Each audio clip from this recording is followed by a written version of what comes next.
Wargamers. Today I want to talk about the second of two Tau Ethereal special characters, Aun'Va.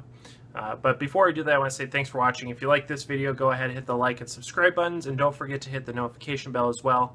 That way you don't miss any of my upcoming 8th edition videos, be it unit reviews, battle reports, or hobby videos. Alright, so let's get started. I have Index XENOS 2 here. Aun'Va is one of those characters that really had some bad problems in 7th and 6th edition, and the main reason for that was that he was not an independent character, so he couldn't mesh in with units, and he would just get shot at. He would just get shot off the board because there was no target priority rule like we have now. So he's really actually benefited quite a lot from the way that characters are treated in 8th edition. He no longer has to worry about being shot off the board right away. That said, he still has a couple major flaws that make him less than desirable in most armies. So, starting with his profile, he has movement of 6 inches, weapon skill 6+, ballistic skill 4 up, strength 2, toughness 3, 6 wounds, 1 attack, 9 leadership with a 5+ save.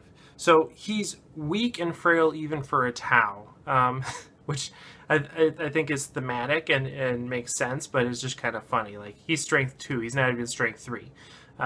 He has 2 ethereal guard, which are basically just normal ethereal. They're weapon skill 3 up, ballistic skill 3 up, strength and toughness 3, 2 wounds, 1 attack, or excuse me, 3 attacks, 9 leadership, and a 5+ save. So yeah, standard ethereal stat line there. They're equipped with honor blades, so they are striking at +2 strength. And really the reason why you would take this guy is not because of his unit composition, but because of his special rules. So he has the standard invocation of elements, but it's the grand invocation of the elements. You can do it twice, and that's good. For the points that you pay, you basically got 75 points worth of dudes here, and you're getting more than twice the benefit of a standard ethereal, which is good. The downside, of course, is that you're not getting twice the range, so there's that. But you do get twice the ability, which is good. The thing about that is that I think a lot of the units that you're going to be buffing with this are really only going to care about one of those abilities each turn. There are some cases where you're going to want 2, and this will be nice for that, but it's not going to be a constant thing. They're not always going to need all of these benefits or 2 of these benefits, because your opponent's going to be caring about other things, and they're not really going to be caring so much about Aun'Va and the guys around him. But he does have failure is not an option, which is the standard ethereal rule, allowing people around him to use his leadership, which is good. And then the 2 things that kind of make him a little bit more different than even having 2 invocation of element abilities is the paradox of duality, which is a special rule that allows you to basically add the AP of a weapon to his armor save instead of subtracting it. So if it's a AP -3 weapon, he has +3 to his armor save. If it's AP -1 weapon, then he has +1 to his armor save. So instead of being a 5 up, it's a 4 up. And that's good if for any reason someone wanted to shoot this guy with a high AP weapon. But considering that he's toughness 3 and just has a few wounds and a 5+ save, I don't know why you would do that. It just doesn't really make sense. So that's good if people were to shoot high AP weapons at him, but he's most likely just going to get mowed down by bolter shots, so that's not going to come into play at all.